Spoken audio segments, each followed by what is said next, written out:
Hi, Wes and I were out showing houses today and we saw this great house in Great Oaks that we thought that you might like to see. If you need 4 bedrooms, it's a half-acre lot in Pelham, super close to Pelham Ridge Elementary School. It's a great house, 574-9, so come inside and take a peek with us.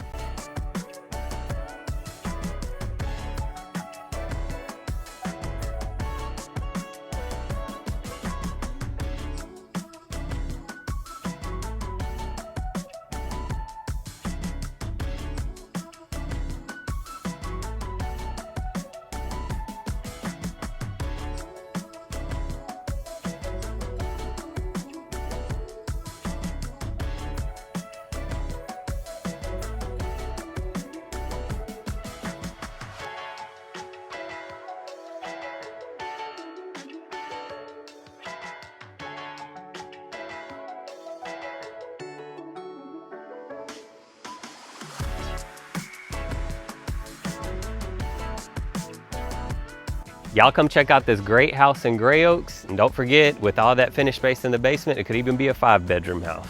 Yes, great house, lots of space, and a half-acre lot.